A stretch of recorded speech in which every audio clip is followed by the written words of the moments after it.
Bueno, continuamos. Habíamos llegado al muestreo. Entonces, ¿cuáles son las etapas para analizar un sólido, el tamaño de un sólido pulverulento? Entonces, las etapas del proceso son, primero, analizar si son controles de rutina lo que vamos a hacer o si vamos a analizar un producto nuevo, ya que la información requerida va a ser diferente. Después tenemos que saber cuál es el tamaño aproximado de la partícula y cuál es el tamaño de las muestras. Y ese tamaño de las muestras va a depender del tamaño del lote completo. Entonces, a partir de esto vamos a seleccionar cuál va a ser el principio de medida y cuál va a ser el método y el equipo que vamos a emplear. Aquí llega el muestreo, o sea, el muestreo del lote, que es la etapa crítica que decíamos anteriormente y que ahora vamos a ver cómo se hace. Una vez que tengamos las muestras que van a ser representativas del lote completo, se va a preparar la muestra para analizar el tamaño. En seco, como ser si elegimos la tamización, o una suspensión en un medio adecuado, por ejemplo, si elegimos difracción láser o un contador Halter. Realizamos los análisis de medición del tamaño y tratamos los resultados, por ejemplo, de forma cualitativa con los histogramas o cuantitativa sacando las medias de tamaño y las desviaciones. ¿Cómo hacemos el muestreo? Dijimos que los datos tienen que ser representativos de la totalidad del lote. Entonces, las premisas son que para sacar las muestras el sólido tiene que estar en continuo movimiento para que sea homogéneo y que se tienen que tomar pequeñas fracciones a diferentes tiempos. Eso va a hacer que la muestra sea lo más representativa posible del lote completo. Existen diferentes métodos, acá vemos dos, que es el divisor rotatorio y las cajas oscilatorias. Y las muestras pueden hacer, tiene que hacerse un muestreo primario, o sea, primero se sacan muestras del lote completo y a su vez de esas muestras se sacan muestras más pequeñas. Y siempre las muestras más pequeñas, o sea, las muestras secundarias tienen que ser representativas de las muestras primarias y a su vez las muestras primarias tienen que ser representativas del lote completo. Así vamos a llegar a obtener una pequeña cantidad de muestra que sea representativa de la totalidad del lote. Tenemos dos ejemplos, el de cajas oscilatorias, en donde, por ejemplo, acá tenemos un esquema, el material a muestrear pasa por aquí y esto está en continuo movimiento hacia arriba y hacia abajo. Entonces va haciendo que la muestra vaya cayendo. El sólido está en movimiento, la muestra va cayendo y a su vez las cajas tomadoras de muestras se encuentran en movimiento continuo. O sea que van a sacar una porción de muestra, luego pasa un tiempo, la caja gira y vuelve a pasar y toma otra porción de muestra, pero que no venía seguida a las primeras partículas, sino que las primeras partículas caen en la caja sigue girando, pero de mientras esto sigue cayendo muestra. Luego un tiempo circula y vuelve a pasar y vuelve a caer dentro de la caja otra pequeña porción del sólido. Entonces, esa toma de muestra va a ser obtenida siempre con el sólido en movimiento, que decía acá, y a diferentes tiempos, porque tomó una porción en un momento y después giró y toma otra porción en otro momento. Acá lo tenemos, por ejemplo, por aquí viene el material a muestrear y las cajas van girando, cada una de estas porciones serían las cajas tomadoras de muestras, y van girando y van recolectando el material a los diferentes tiempos. Esto es el divisor rotatorio, en realidad el principio es el mismo, porque en esta las cajas son oscilantes y acá es rotatorio. el material a muestrear entra por la parte superior y se va dividiendo en las diferentes porciones, en las diferentes muestras, y esto va girando continuamente a medida que el material va cayendo. Pequeñas porciones de ese material van cayendo en los diferentes colectores de muestra. Entonces tenemos para el muestreo dos equipos, que son las cajas oscilantes y el divisor rotatorio. Ahora, hasta ahora vimos cómo nos aproximábamos al tamaño, distribución de tamaño de las partículas. ¿Cómo podemos aproximarnos a la forma? Tenemos una aproximación cualitativa de la forma, que es por observación, en donde vemos si es, por ejemplo, si las partículas son cilíndricas, discoidales, esféricas, tabulares o irregulares, entre otras, y tenemos técnicas cuantitativas que se dividen en métodos directos y métodos indirectos. Dentro de la forma de la aproximación cuantitativa con métodos directos, se mide el espesor, el ancho de las partículas y la longitud. Y se lo relaciona con la propiedad más simple de una partícula, que es la esfericidad. ¿Recuerdan? El esferideal. Entonces, no vamos a entrar en detalle de cómo se hace, sino que simplemente tienen que saber que por los métodos cuantitativos se mide longitud, espesor y ancho de las partículas y se hacen relaciones, por ejemplo, longitud sobre ancho, ancho sobre espesor, o área, 4pi por área sobre perímetro al cuadrado, y estos nos dan factores que pueden ser el factor de elongación, de planicidad y de circularidad. Cuanto más cercanos sean estos valores, ya sea el de elongación, el de planicidad o el de circularidad, a 1, quiere decir que vamos a estar más cercanos a la esfericidad. Por otra parte, los métodos indirectos se basan en lo mismo, se calculan factores de forma y se determinan diferentes índices. A partir de los valores obtenidos de esos índices, se determina cuán cercana está la partícula a la esfericidad. En este caso, cuando los factores de forma dan valores próximos a 6, quiere decir que la partícula se encuentra cercana a la esfericidad. Otro factor que tenemos que tener en cuenta es la superficie específica del sólido. Habíamos dicho que mayor superficie específica favorecía procesos, por ejemplo, de disolución. ¿Cómo se determina entonces cuál es la superficie específica de una muestra de sólido? Entonces, primero el sólido se degasifica y se coloca en un tubo de muestra, y este es enfriado. Se coloca gas nitrógeno como una mezcla de nitrógeno y helio sobre la muestra. O sea, el gas nitrógeno va pasando por sobre la muestra que fue degasificada y enfriada. Y ese gas nitrógeno se va pasando con diferentes relaciones de presión del gas en relación con la presión de saturación del nitrógeno.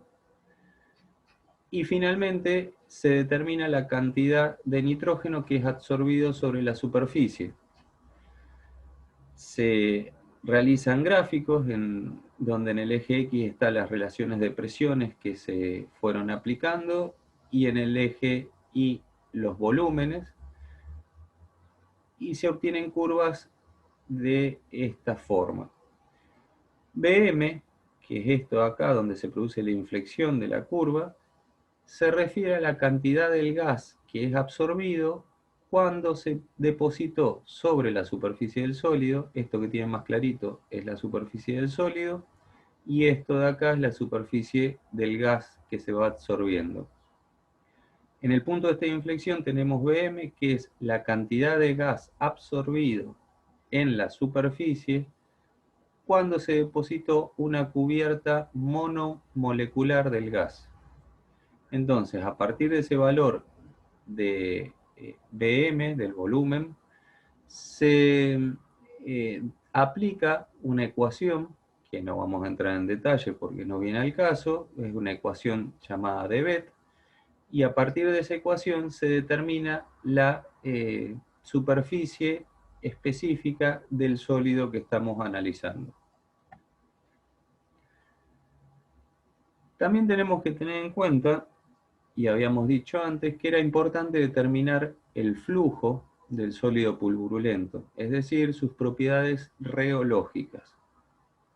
Esas propiedades de flujo o propiedades reológicas son fundamentales en diferentes etapas, ya que si el flujo no es adecuado puede generar problemas durante el transporte, durante la pulverización, durante la tamización, el mezclado, cuando se estén alimentando tolvas para, por ejemplo, realizar un proceso de compresión. Imagínense que habíamos dicho que el flujo del polvo hacía que el mismo fluya, es decir, que se desplace. Imagínense que si están alimentando las tolvas, el polvo tiene que caer y desplazarse. Si no tiene un buen flujo, va a quedar atascado en las tolvas y se va a detener todo el proceso. Además, si tenemos que realizar una dosificación volumétrica, no vamos a poder medir adecuadamente un volumen porque el sólido se va a ir atascando. Y vamos a tener problemas también durante el proceso de compresión. Algo habíamos visto en la clase pasada, ahora lo volvemos a repasar, que es que para que un flujo, un polvo, esté en movimiento, o sea que haya flujo del mismo, las fuerzas favorables al flujo, que puede ser la gravedad, pueden ser fuerzas mecánicas, por ejemplo, de mezclado, o puede ser que estén sobre ese polvo, sobre una superficie inclinada, y va haciendo que por gravedad fluya el polvo. Esas fuerzas que son favorables al flujo tienen que ser mayores a las fuerzas de frenado. Las fuerzas de frenado van a ser las fuerzas de adherencia, con las superficies de los contenedores o con otras partículas y las fuerzas de cohesión entre partículas. Si las fuerzas de frenado y las fuerzas favorables al flujo son iguales, quiere decir que el sólido está en equilibrio estático, o sea que no se mueve. Pero si las fuerzas externas aplicadas son mayores a las fuerzas de cohesión entre partículas, va a haber movimiento del sólido pulverulento. Entonces, si tenemos un lecho de polvo que se encuentra en equilibrio estático y le aplicamos una fuerza externa mayor a esa fuerza de frenado, se va a producir movimiento de las partículas. Y esto va a llevar a que se genere un nuevo equilibrio, y ese menor equilibrio tiene un volumen menor que el inicial, ya que con el movimiento de las partículas hay un reordenamiento en la disposición de las mismas y se produce un empaque más cerrado. ¿Se acuerdan el empaque? Lo vimos al principio, que es la forma en que se ordenan las partículas, teniendo en cuenta los espacios vacíos que dejan entre ellas. Cuando hay un empaque más cerrado, hay un aumento de las fuerzas de cohesión porque hay mayor cantidad de puntos de contacto entre las partículas. Las fuerzas de cohesión que se dan entre las partículas pueden ser fuerzas capilares, fuerzas de Van der Waals o fuerzas electrostáticas. Una medida de la cohesión nos indica las fuerzas de frenado que actúan en el interior de un lecho, de un polvo, e impiden que el mismo se mueva o que el mismo fluya. ¿Qué factores de las partículas afectan a las propiedades de flujo? Como dijimos antes, al principio, si se acuerdan, cuando veíamos las propiedades de las partículas, dijimos que era importante determinar el tamaño. A menor tamaño de partícula vamos a tener mayor cohesividad.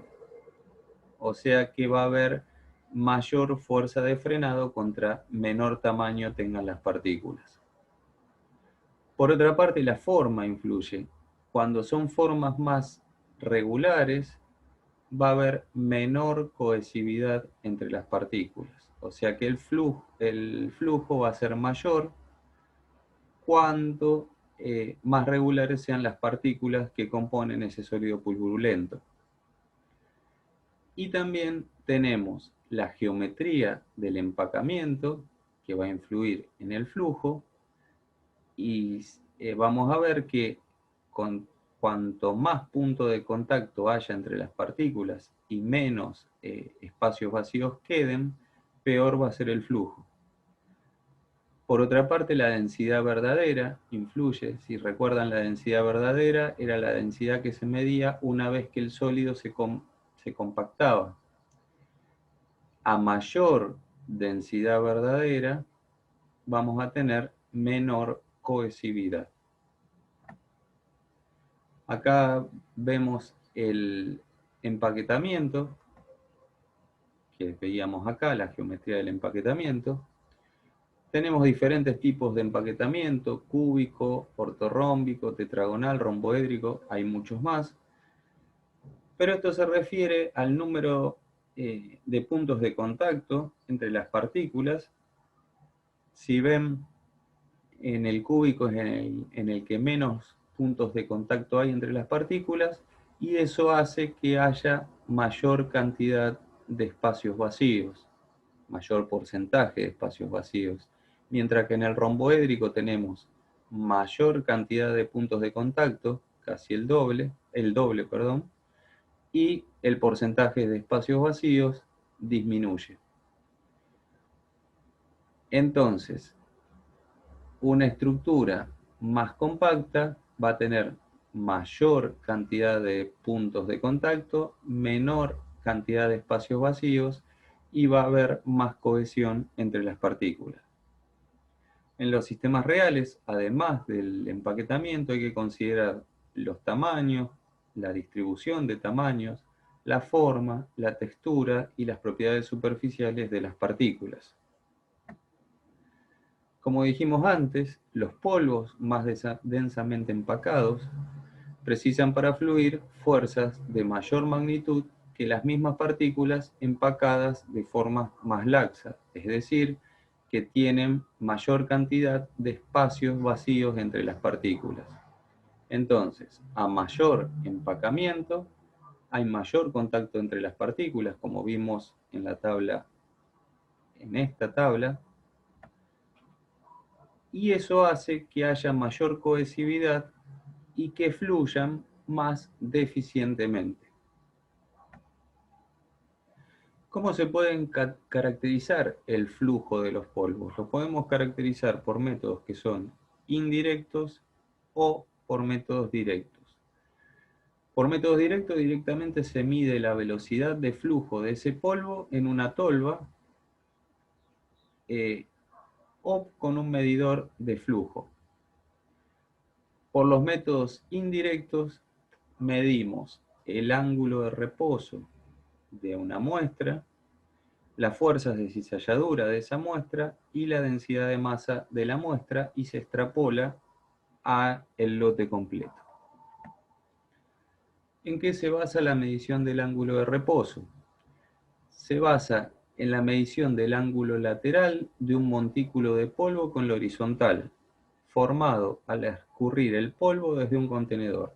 Esto quiere decir que, por ejemplo, tenemos un embudo y desde a ese embudo volcamos una muestra de polvo que queremos medir su ángulo de reposo o ángulo de contacto. Lo pueden encontrar de las dos maneras.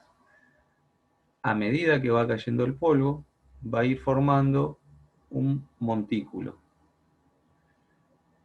Ese montículo, o sea, hacemos fluir toda la muestra hasta que se forme el montículo representativo de la muestra que volcamos. Este montículo que tenemos aquí, lo que hacemos es medir la base de ese cono de polvo formado y la altura. Podemos pensar que este cono puede dar lugar a dos triángulos rectángulos. Acá sería uno y acá sería el otro. Entonces, de este triángulo rectángulo, nosotros lo que queremos determinar es el ángulo este, que es el ángulo que forma el montículo de polvo con la horizontal. Entonces, trasladamos este montículo pensando que son dos triángulos rectángulos. Medimos la altura del montículo y tenemos la altura del triángulo rectángulo, y medimos la base del montículo, y la base del triángulo rectángulo va a ser la base del cono en la totalidad, que sería de acá hasta acá, dividido 2, o sea, esto. Entonces, de nuestro triángulo rectángulo tenemos la altura y la base del cono. La tangente del ángulo de reposo del ángulo alfa es el cateto opuesto sobre el cateto adyacente. Entonces, la tangente del ángulo de reposo es la altura sobre la base del cono sobre 2. A partir de eso, despejamos el valor del ángulo como la arctangente y dependiendo del valor que nos dé ese ángulo, vamos a ver si el polvo tiene buena fluidez con ángulos de aproximadamente 25 o menores, y ángulos, si nos dan ángulos de 40 o cercanos a 40, el flujo es totalmente deficiente, quiere decir que no fluye. Y esto, la lógica que tiene es que si el polvo fluye menos, el montículo que nos va a quedar va a ser más alto y con una base menor. Y a medida que fluya más, el montículo va a quedar más chato y con una base mayor. El otro método para determinar la fluidez se basa en medir la resistencia de desplazamiento que hay entre dos capas de partículas del lecho sólido. O sea, tenemos una muestra de sólido en este contenedor que se llama célula de Shenik. Hay una fuerza normal que en un caso que no apliquemos ninguna fuerza de un costado, se va a mantener en reposo, aplicando una carga normal de 0. ¿Qué quiere decir? De que hay una cohesión entre todo el polvo que pusimos, no es que se desplace el polvo hacia los costados y caiga. Entonces, ¿qué hace la célula de Shenik? Mide la fuerza necesaria que tenemos que aplicar para desplazar parte de la célula superior cuando se está aplicando una fuerza normal conocida. O sea, aplicamos una fuerza normal acá que impide el desplazamiento y después empezamos a aplicar una fuerza de cizalla o corte de costado. Acá tenemos la célula vacía y a medida que vamos aplicando la fuerza se va a producir el desplazamiento de la parte superior. Tengan en cuenta que en el ensayo toda la célula se llena con la muestra a analizar. Contra más cohesivo sea el polvo, mayor fuerza vamos a tener que aplicar para desplazar la parte superior. Es decir, cuando tenemos la célula llena en reposo, imagínense el polvo está graficado en celeste, aplicamos la fuerza tangencial y hay una fuerza superior que impide el desplazamiento, o sea que no lo impide, sino que se opone al desplazamiento. Cuando la fuerza tangencial que aplicamos va a ser determinada, o sea, una fuerza suficiente, la parte superior de la célula se va a empezar a desplazar y va a desplazar las capas de polvo que estaban en la parte inferior respecto a las que estaban en la parte superior. Lo que se obtiene es que en los polvos no cohesivos, a medida de que voy aumentando la fuerza, surge de cero, o sea que es proporcional la fuerza que voy aplicando con la fuerza que tengo que aplicar para evitar el desplazamiento en los polvos no cohesivos. Por otra parte, en los polvos que sí son cohesivos, como hay cohesión entre los polvos, por más que yo no aplique una fuerza acá que se oponga o que retarde el desplazamiento, voy a tener que hacer una fuerza determinada para empezar a moverlo a la parte superior de la celda, porque hay un coeficiente de fricción que va a impedir que con la fuerza que estoy aplicando se mueva la parte superior. Por eso, si ven, el valor de fuerza no arranca de cero, sino que arranca de un determinado valor en los polvos cohesivos. Ese valor con el que arranca es el coeficiente de cohesión.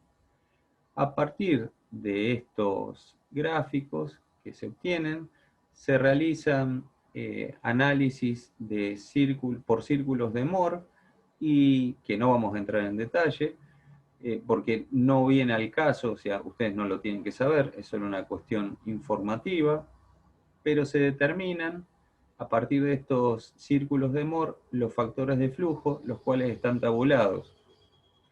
Y nos da que si el valor del factor de flujo es mayor a 10, quiere decir que el flujo es libre o muy bueno. Entre 4 y 10 el flujo es fácil. Entre 1 y 4 es cohesivo, o sea que estaríamos en este caso, en donde hay una resistencia al movimiento. Y cuando es mayor a 1,6, el flujo es muy cohesivo. Lo otro que teníamos que tener en cuenta para calcular el flujo era la densidad de masa. Cuando hablamos de densidad, tenemos que tener en cuenta la densidad verdadera y la densidad de masa o aparente. La densidad de masa o aparente es la densidad que tenemos cuando colocamos a las partículas en un recipiente y ocupan un determinado volumen sin que las partículas se encuentren empacadas. Sin embargo, si ponemos al sólido en movimiento, las partículas se van a ir empacando y vamos a llegar a la densidad real, la cual tiene un volumen ocupado menor que la densidad aparente, y esto va a hacer que la densidad real, al tener un volumen menor, y teniendo en cuenta que densidad es masa sobre volumen, al tener un volumen menor la densidad real, su valor va a ser mayor, ¿sí? Me refiero mayor el valor de densidad real que el valor de densidad aparente.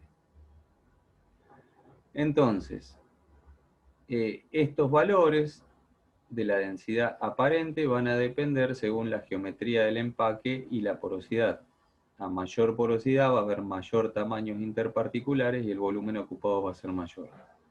A partir de las dos densidades, de la verdadera y la de masa, se saca el contenido fraccional de sólidos. Se hace la densidad de masa o aparente dividido la densidad verdadera. Como dijimos que el volumen de la densidad verdadera es menor, es decir, que el valor de la densidad verdadera al hacer masa sobre volumen va a ser mayor que el de la densidad aparente, esta división siempre va a dar un valor menor a 1, porque siempre estamos haciendo algo más chico dividido algo más grande.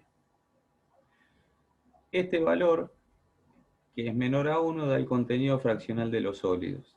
Si hacemos 1 menos el valor obtenido, que siempre va a ser menor a 1, nos va a dar el factor E, que se refiere a la porosidad que hay en ese polvo. A partir de la densidad aparente y la densidad real, se puede sacar la compresibilidad, que es decir, la facilidad que tiene un material para reducir su volumen frente a una fuerza mecánica externa. Existen equipos para hacer eso, en donde se coloca, por ejemplo, una masa determinada de un sólido en una probeta y se mide el volumen que ocupa. Luego de esto, se somete a movimiento ese sólido y se va a ir viendo que el volumen que ocupa esa masa de sólido cada vez es menor hasta que llega a un volumen en donde el mismo no disminuye más. Es el volumen inicial, apenas lo volcamos en la probeta, es el volumen aparente correspondiente a la densidad aparente.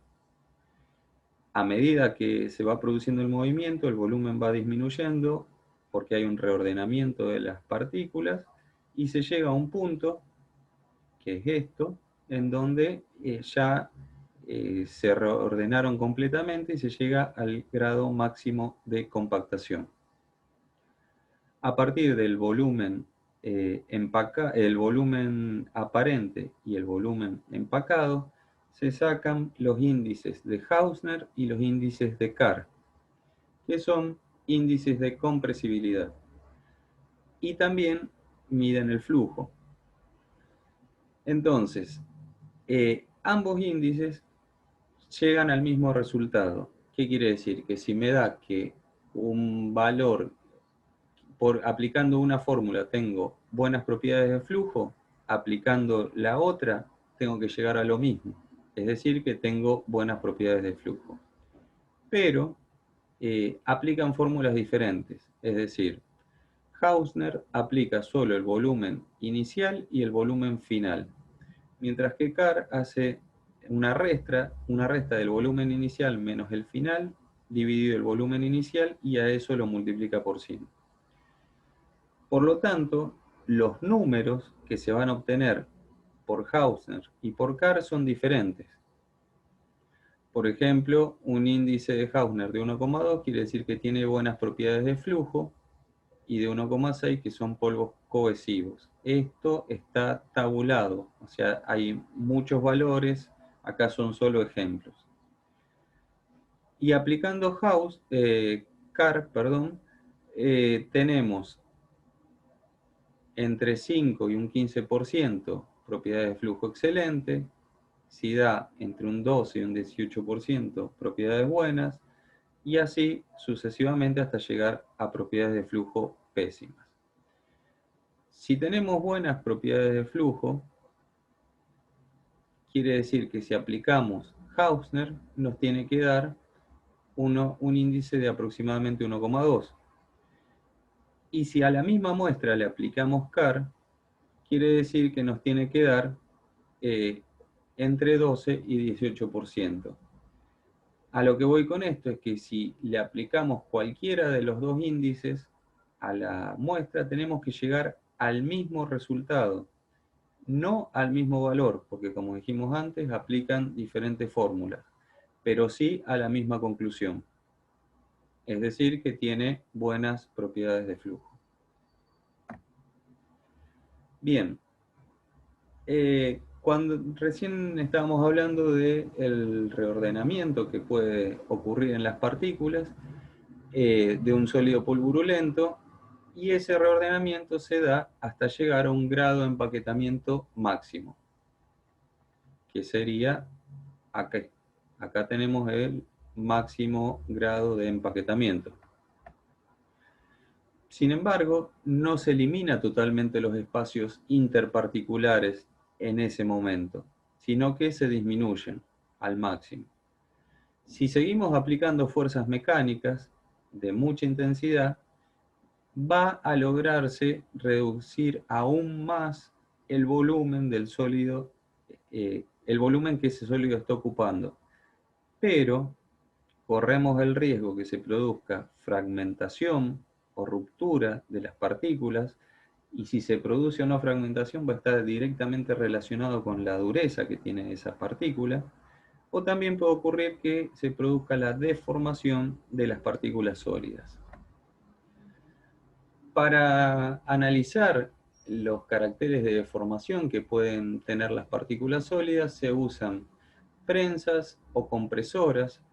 No vamos a entrar en detalle de este tema porque excede a este curso que estamos dando, pero tienen que saber que se aplican un modelo de Haeckel en donde se ve cómo se va deformando el sólido en función de la presión. O sea, acá se va aumentando la presión sobre ese sólido pulverulento y se va viendo si ocurre, o sea, cómo va ocurriendo la deformación. Los gráficos al principio de la curva nos están indicando que hay un reordenamiento y puede ocurrir una fragmentación en esta zona, y luego cuando se hace recto es que está ocurriendo una deformación, pero sin embargo este tipo de gráfico no determina qué tipo de deformación está ocurriendo. Ahora, llegamos a que podíamos determinar las propiedades reológicas de un sólido. Entonces, ¿cómo podemos mejorar esas propiedades reológicas de un sólido pulverulento? Podemos cambiar el tamaño y distribución de tamaños de las partículas que componen el sólido. También podemos cambiar la forma y textura de las mismas. Podemos modificar las fuerzas electrostáticas y las fuerzas capilares que están actuando sobre las partículas.